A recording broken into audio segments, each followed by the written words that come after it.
kulanti wacan oo wanaagsan daawadayaal ku soo dhawaada barnaamijyadeena qodobada aad daawan doontaan waxaa qayb ka ah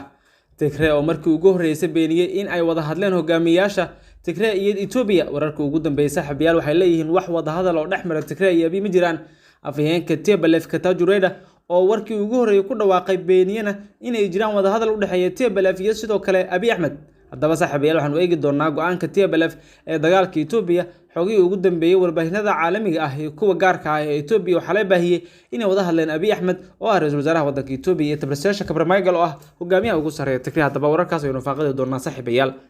afhayeenka TPLF Getachew Reda ayaa sheegay in aysan waxba ka jirin hadallo maalmihii ugu dambeeyay la isla dhexmarayay oo ahaa in qadka taleefanka ay ku wada hadleen Abiy Ahmed Cali iyo Tabrasaasha oo ah ninka ugu sarreeya dhanka Tigrayga Getachew Reda waa afhayeenka dhanka TPLF waana sarkaal ka mid ah saraakiisha Tigrayga waxa uu yiri ma jiraan wax wada hadal taleefan oo dhexmaray Tabrasaasha Kabramichael iyo sidoo kale Abiy Ahmed Cali xogaha aan sheegnay ayaa sheegaya in Tabrasaasha iyo Abiy qadka taleefanka ay ku wada hadleen balse Getachew ayaa arrintaasi beeniyay marar badan ayaa la sheegay in wada hadallo hoose ay u socdaan TPLF iyo dowladda dhexe balse weli ma soo shaabixin laakiin xalay ay ahayd markii warbaahinada qaar ee Ethiopia ee dowladda taageersan ay baahiyeen in qadka taleefanka si toos ah ay ugu wada xiriireen labada hogaamiye ee dhinacyada kala maamula ee dagaalada u dhaxeeyaan waa ninka ugu sarreeya dhanka dowladda Abiy Ahmed Cali iyo sidoo kale ninka ugu sarreeya dhanka Tigray Tabrasaasha Kabramichael warbaahinta xal waxay qoraysaa in labada mas'uul ay sheegeen ay ka wada hadleen arrimaha cakiran ee waqooyiga Ethiopia iyo sidii xal waara looga gaari lahaa arrintaas waxay ku soo aaday sida la sheegay iyadoo ay baahiyeen warbaahinada kale in wada hadallo hoose ay u socdaan dhinacyada waa waddanka Ethiopia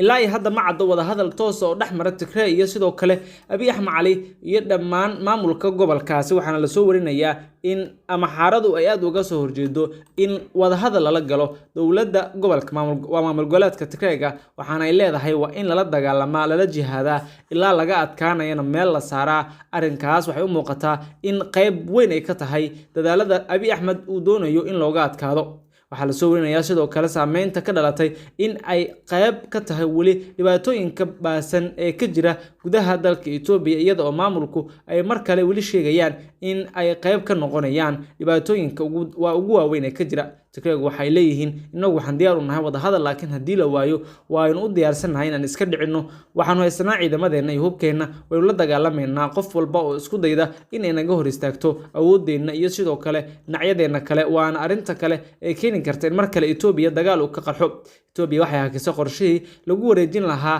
shirkado dhowr ah iyo sidoo kale qorshe kale waxaase arrintaasi u muuqataa dadaaladii lagu baajiyay dhinacyada inay heshiiyaan waana arrin kale u muuqato in dhibaato ba'an ay geysan karaan dhinacyada iyo sidoo kale tallaabooyinka dhinacyadu ay qaadayaan haddii aan laga qaban waxay u muuqataa in ay qorshuhu noqon karo mid saameyntiisa aad u ballaaran karto waayahay wararka Ethiopia haddii aan halkaas kaga weecanno markan wararkii ugu dambeeyay xaaladda Ukraine iyo dalalkii ee isfahmwaaga hadda uu ka dhaxdhashay ayaanu saaxiibayaal eegi doonaa tani markii uu bilowday dagaalka Ruushka ku qaaday Ukraine 24 bishii Febraayo xaalad ayaa waxay noqonaysaa mid ka sii duban sidii hore maadaama Turkiga uu qayb ka yahay dhaxdhaxaadinta labada dhinac loo wado xukuumadda Ankara iyo Washington ayaa sanadii ugu dambeeyay u dhaxaysay xurguf siyaasadeed oo ku saabsan dhinacyo kala duwan oo ay ka mid tahay xakamaynta awoodda hubka ee Turkiga go'aanka uu Turkigu uga soo horjeedo isku dayga Ruushku ku doonayo qabsashada Ukraine iyo dadaalka uu ugu jiro in labada dhinac lagu dhaxdhaxaadiyo hab diblomaasiyadeed ayaa sabab u noqday in aqalka cad ee Mareykanka mahadcelin uu u jeediyo Ankara Turkiga hadda waxa uu rajeynayaa in arrinta iyo dhibaatada ka taagan Ukraine uu ku soo gabagabeeyo miiska wada hadalka lana joojiyo dhibaatooyinka halka ka taagan hasaate waxa labada dhinac ay soo bandhigeen shuruudo waaweyn oo ay ku doonayaan dhan walba in loo fududeeyo si xaaladda lagu soo celiyo sidii hore khubarada dhinaca diblomaasiyadda ayaa sheegay in aysan wax lala yaabo noqonin haddii madaxweyne Erdogan iyo dhigiisa Mareykanka Joe Biden ay kulan ku yeeshaan inta uu socdo shirka NATO taas oo loo balansan yahay in isbuuca soo socdo uu qabsoomo mawduucyada ay ka wada hadli doonaan waxaa ka mid ah sidii loo kordhin lahaa waa wada xaajoodka labada dal u dhaxeeya iyo arrimaha ku saabsan diyaaradaha uu Turkigu doonayo in noocoodu yahay F-16 iyo xiisadda oo ka taagan in la siiyo gantaalada difaaca ee S-400 tan iyo markii uu bilowday dagaalka Ukraine Turkiga ayaa u muuqday in dhowr arrimood uu ka faa'iideystay arrimahaas xiriirka Turkiga iyo Mareykanka ayaa soo hagaagay tan iyo markii uu bilowday dagaalka Ukraine Ruushkuna uu weeraray Ukraine markii uu Ruushku gudaha u galay waddankan deriska la ah ee Ukraine waxa uu weerarkiisa ujeedkiisu ku sheegay in la ballaarinayo isbahaysiga NATO oo Putin ka baqayo in xuduudiisa ay isku soo fidaan wadamada reer galbeedka iyo kuwa qaybta ka NATO. Tallaabadaas ayaa horseeday in isbahaysiga reer galbeedku uu dhankiisa adkeystay difaaca, waxaana muhiim noqotay in sare loo qaado xiriirinta uu Mareykanku la wadaago wadamada xubnaha muhiimka ka NATO sida Turkiga ugu muhiimsan. Turkiga ayaa isagana dhankiisa muujiyay sida uu u diidan yahay dagaalka Ruushka ee ka dhanka Ukraine, inkastoo uu xiriir xoogan dhanka dhaqaalaha ula leeyahay xukuumadda Moscow. Dhanka kale, ciidamada Ukraine ayaa sheegay in militariga Ruushka ay isaga caawinayaan diyaaradaha aan duuliyaha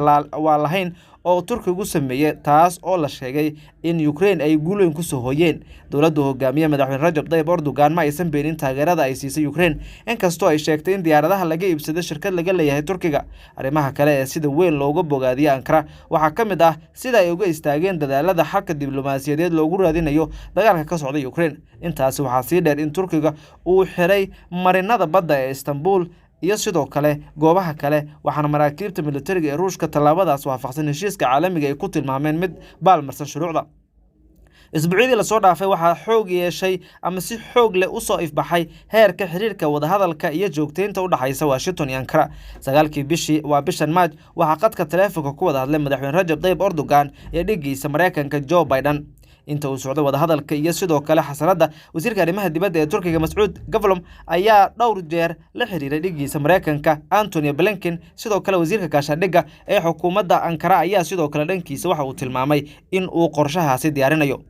waxaa sidoo kale qorshaha Mareykanka iyo Turkigu yahay mid lagu doonayo in lagu soo gabagabeeyo guud ahaan colaadda, waxaana hadda labada dowladood ay qorsheynayaan in xiriirkooda si wanaagsan ay u soo hagaajiyaan. Ilaa wareedyo laga helayo khubarada ku xeeldheer arrimaha diblomaasiyadda ayaa sheegay in ay aad ugu badan tahay in isbuuca soo socdo ay si gaar ah isku arkaan Erdogan iyo Biden marka uu dhacayo shirka hogaamiyaasha wadamada xubnaha ka NATO. Turkiga cadaadis laguma saari doono hirgelinta cunaqabateynta Ruushka maadaama xiriir dhaqaale oo wanaagsan uu kala dhaxeeyo dhigiisa Moscow. mawduucyada ugu waaweyn ee ku saabsan wadahadallada la xiriira Ukraine ee la yeeshay Turkiga waxaa ka mid ah in Mareykanku uu cadaadis ku saarayo Ankara in si buuxda ay ugu qayb qaadato cunaqabateynta lagu soo rogay Ruushka iyo in kale. waxaa xukuumadda Ankara hoosta looga xariiqay in aanu culays lagu saari doonin arrintaas haddii ay hawada Turkiga u furnaato Ruushka aan cabasho laga keeni doonin. hase ahaatee waxaa ila gaar ah laga helayaa in aysan Moscow marinka hawada ee Turkiga u adeegsanin kala gudbinta qalabka militariga iyo soo daabulista dagaalyahano ka imaanaya dhinaca Suuriya.